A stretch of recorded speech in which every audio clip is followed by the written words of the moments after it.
to be my pregnancy vlog. Like I mentioned in my last video, I don't know exactly how far along I am. According to the first day of my last menstrual period, which was May 17th, I would be in my 5th week this week, and my due date would be somewhere between February 18th and February 24th. Somewhere within that time frame. I've got online and Googled estimated due dates, and I've just been within that range. So I will know for sure though on July 11th. So this is just going to kind of like be a recap of this week of like my symptoms and things, because I've definitely felt like I'm pregnant this week. My last video, not so much. So I've jotted down all of my stuff to review with you guys, and I'll go over those real quickly with you. And then at the end of this video, I received a question from one of my fans on my Facebook fan page, and I will answer that at the end of this video and show you what we bought this week for the baby. So my symptoms this week, definitely fatigued. And with that being said, I've also been a hormonal wreck this week.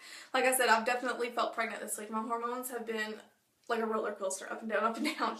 So I'm adjusting to that the best I can. I've been staying tired. Usually I get sleepy between like 2 in the afternoon up until 6 o'clock in the evening, and that's like an everyday thing for me. With the irritability, like, I have absolutely no patience. Like, my patience is so thin you could cut it with a knife. It's so crazy. I'm definitely peeing more frequently. I noticed that like the 3rd day after I recorded my last video for you guys. So I'm definitely waking up throughout the night having to pee more. But not as bad, but I mean, it's not as bad as what it's going to get towards the end of my pregnancy, but I can definitely tell a change in my bathroom visits. The other thing I was going to tell you guys is, and I forgot to bring them in here with me to show you guys, I had bought some prenatal vitamins, and the ones that I had bought were the Equate brand that you get from Walmart, and it comes to, there's 2 bottles in the box, and one is DHA and I think ARA or something like that, and then the other one is just your regular prenatal multivitamin. It's got your iron and all that stuff in it. The other one is like a gel capsule, and it's a humongous horse pill. I'm telling you what, I've never came across a prenatal vitamin that's not a horse pill. So I have the hardest time taking pills. I hate taking them. But they started making me sick the first couple times that I was taking them. I thought, oh my gosh, I'm going to have to change my vitamins because they're just not agreeing with me. They're making me sick every time. And then finally, after a few days of taking them, I wasn't getting sick. So I haven't been getting sick from them in the last couple days, which is really good because now I don't have to change them as far as that's said. Basically, within like 5 to 10 minutes of me taking them, I'm getting like very sick. You know, the saliva watering up in your mouth, and you just know you're going to do it, and you're having to like run and find something to vomit in because you know it's coming up. And then my pills come up. So I think after my body adjusting, I think what has caused the sickness with them is the fact that I'm taking them now versus not ever taking them before, since the last time I was pregnant. My body just wasn't used to all the extra nutrients and all that good stuff, so my body was adjusting to it. But now, like I said, I haven't got sick the last couple times I've been taking them, so that's really good. Like I said, I think it's just a change in all the nutrients that's going into my body, on top of hormones, of course. But I do not have morning sickness yet, so that's awesome. I hope I don't get it, knock on wood. Maybe I won't. Let's see, what else? I have been staying cold a lot. I remember it in my pregnancy with Caleb. I was constantly getting warm baths because my body would just stay so cold. And you know, it's crazy because it's like 75 in our house, and I mean, that's not super cold. You know, I know people that keep their homes a lot colder, so I'm like constantly shivering and keeping a blanket and getting a bath. The other thing I wanted to go over you guys was I am having less cramps now, and I'm actually not having any, if that, so that's really good. But one thing that I've noticed today in particular is I went to the grocery store and I went to Hobby Lobby. As soon as I got back home, I unloaded the car and I brought everything inside, and I noticed within 15 minutes I had a dull pain in my lower left side, like right around the very far edge of my previous C-section incision mark. It felt kind of like a pulling, but it's like a dull ache at the same time.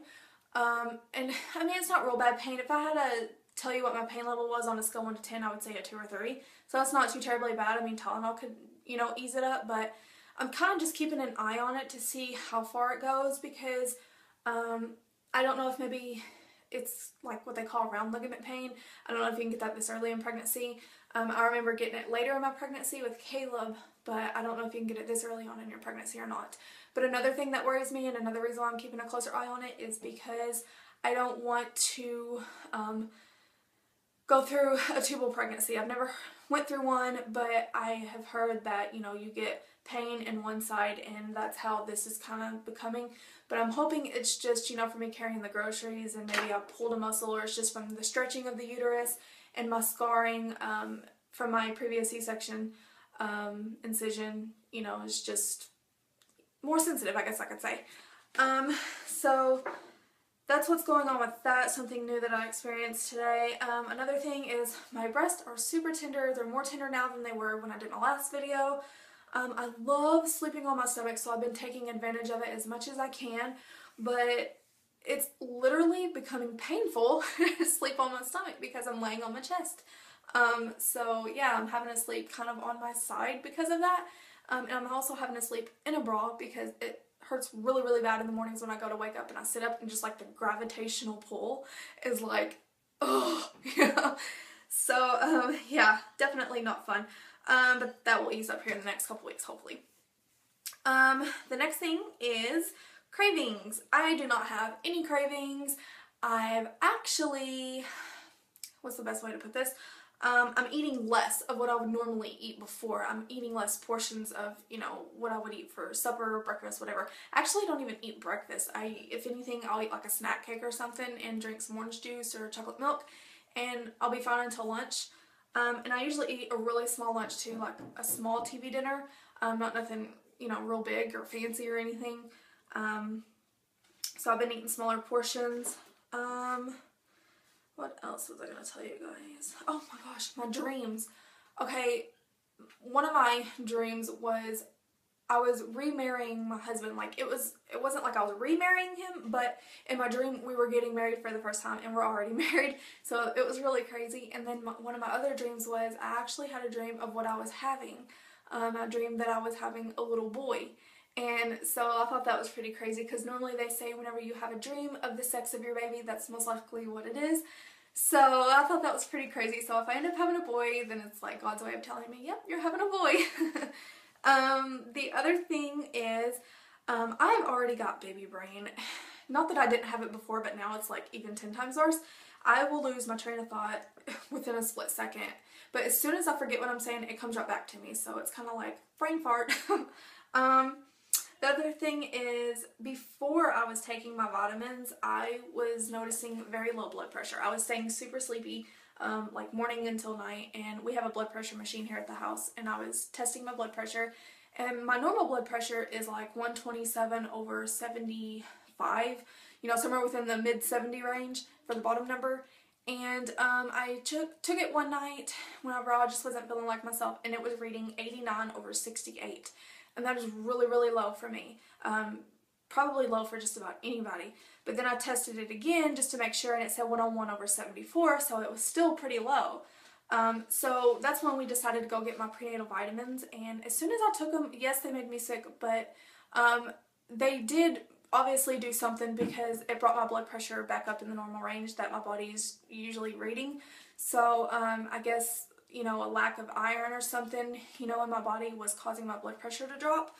But it's definitely helped, and thank God I am not dealing with the nausea and then the vomiting after taking my vitamins.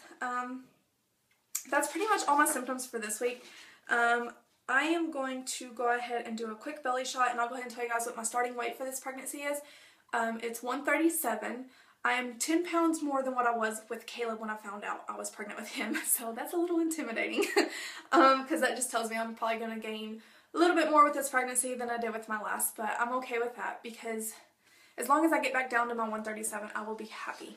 I would still like to get down to 127 if I wasn't pregnant, but I am, so there's nothing I'm going to do about that now. I was actually doing some exercises and stuff before I found out I was pregnant to try to lose that 10 pounds, but it's just been like stuck between a rock and a hard place. I am stuck at that number and I can't get any lower than that. But I'm not worried about that now. Anyways, so I'm going to do a belly shot and then I will go ahead and answer the fan question. So, oh, and that's something else. My bras are not fitting me. I'm having to go this week and get a new one. I'm falling out all over the sides, out the top. Okay, so here is the belly with the shirt on. I think I might be showing just a little bit, not too much. You can see kind of like a little pudge right here. It's a little bit more than it was last week.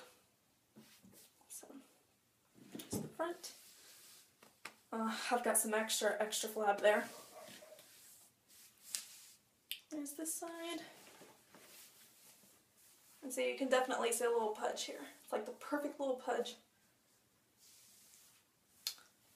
So there's the belly shot for this week. Like I said, I think I'm 5 weeks, give or take some days. One of the fan questions, and I'm out of breath now just from standing up. So one of the fan questions that I received on my Facebook fan page was wanting to know what my boy's age space was and when I think is the best spacing for having the next kid. Okay, let me catch my breath. Super out of breath. That's crazy. That's why I'm like sitting down on the floor, because I tried doing my video standing up last time and I couldn't do it because I was just getting out of breath too easily. So, my boys are 7 and 2 right now. My oldest son was 5 when I found out I was pregnant with Caleb, so there's 5 years in between both of my boys, and to me that is an excellent age space because Timothy was of age of understanding what was going on, and he was young enough to get used to the idea of becoming an older brother, and he was a lot of help. Very, very big brother. You know, I asked him to do something, he was excited to help out, and it's very important to include your child, your oldest, into things when you bring a new one in, because they want to feel just as much as a part of that baby's life as you are. So I would say 5 years is a really good spacing.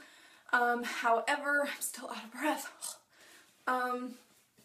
If you have a child any younger years than that, you know, you're going to learn to adjust to it the best way that you can. You know, I see people, like, for instance, in my pregnancy, it's only been 2 years since I had another kid and I'm pregnant again. So I'm going to have 2 in diapers, and that's going to definitely be a new thing for me. Will it be easy? Probably not. Will it be manageable? Of course. You know, we're a mother and it's our instinct to do, you know, mothering the best that we can to our ability, and we will do it. We'll accomplish it, and we'll take it day at a time. But yes, I would say 5 years is a really good spacing. I think the younger you have a kid, if they're still in diapers, it'll make it a little challenging, but it's not like, you know, you can't do it, because you can. It'll just take patience. But yes, I'm very excited to take on this new journey. I can't wait to see what it's going to be like to be a family of 5. It's going to be so crazy. Let's see, 5, is that right? Me and my husband, my 2 kids. Yeah, 5. See, brain fart. But yeah, my mom's living with us too, so we're going to have, you know, extra help there. You know, anytime you've got extra support and help, having kids is such a joy. You know, you should never feel like you can't have too many kids, because each time that you get pregnant, you know, it's a blessing from God. And there's so many women out there that would love to be in your shoes that can't have kids and would love to adopt or, you know, have their own. So I don't think anybody should ever feel ashamed of becoming pregnant. You know, it's such a wonderful blessing and a gift. But yeah, my boy, like I said, my boys' ages are 7 and 2 right now. This one, let's see, my oldest will be 8 by the time this one is born. Caleb will be going on 3, so he'll be like a little over 2.5. So it'll definitely be manageable because Caleb will be going on 3, and I am planning on getting him potty trained not this summer, but next summer, because it's just going to be easier for me that way. I would do it this summer, but I don't think he's really going to understand it too well. I mean, we've been working with him on the potty training and everything right now as it is, and he's sitting on it and he's knowing that's where you go pee, but he's never actually sat there long enough to pee in the potty. My oldest son was 3 exactly whenever we potty trained him, and as soon as he peed in the potty the first time, he had like 2 accidents, and that was it. And boys are so much harder to potty train than girls from what I hear. And my oldest son, Timothy, was a champ. He was awesome at it. So, you know, for answering that question, having kids at any age, spacing is going to work for you. 5 years is really good spacing. Now, let me just tell you, there is 16 years between me and my sister. So I've always looked at her as a mother figure and not so much of a sister. So I've never really had a sister bond with her. So it kind of sucks. But now that I'm older, we have a sisterly bond. But when I was younger, I never got to look at her as a sister because there was so many years in between us. Between my sister and my brother, there's 11 years.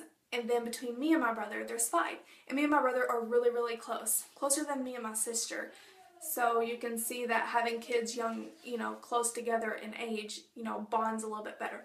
So I'm going to go ahead and cut this video short. I will show you guys what we bought. I got some baby wipes, some Pampers. I bought 2 boxes. They were 99 cents each. So I got a really good deal. And I will talk to y'all soon.